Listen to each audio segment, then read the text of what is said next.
T'as une caméra, mais tu sais pas quel profil utiliser. Bah aujourd'hui, on répond à cette question. En admettant que tu aies fait l'excellent choix d'acheter une Nikon ZR, tu as accès à un panel très large de codecs et de profils d'image. Simplifions les choses au maximum en commençant par les codecs. Imagine que ton image, c'est un gâteau. Soit tu achètes un gâteau complètement préfet, soit tu achètes un gâteau et tu mets juste le coulis, ou alors tu fais ton gâteau toi-même. Bah les codecs c'est un peu pareil. Quand tu es dans ton menu Nikon, ceux qui sont tout en bas de ta liste, c'est les gâteaux préfets. Les codecs H264 et H265 te permettront d'avoir une image standard une fois que tu l'auras associé au bon picture control. Pour le picture control, je te laisse faire ton choix. Je te conseille le picture control standard si tu veux une image neutre, et si tu veux une image un petit peu plus stylisée avec une colorimétrie directement sortie de ton boîtier, je te laisse regarder ce qui t'intéresse. Maintenant, si tu veux choisir le coulis de ton gâteau, je te conseille d'utiliser des codecs qui vont te permettre d'y associer une courbe log. C'est un très bon entre-deux. Ça va te permettre de faire de la colorimétrie tout en gardant un codec qui reste plutôt léger. Là aussi, tu as du H265 7 x 10 bits ou bien de l'Apple ProRes HQ.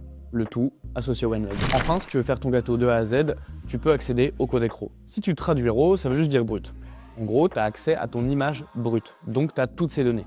Ça va te permettre de changer beaucoup plus de paramètres en post-production et d'aller beaucoup plus loin dans ta colorimétrie. Ce qu'il faut savoir, c'est que les codecs RAW sont eux aussi associés à une courbe log. Pour l'Apple ProRes RAW, N-Red RAW, ce sera une courbe N-Log. Et pour le R3D, le RAW de RED, ce sera la courbe log de RED, à savoir la courbe log3G10. Si tu veux plus de tips, n'hésite pas à t'abonner.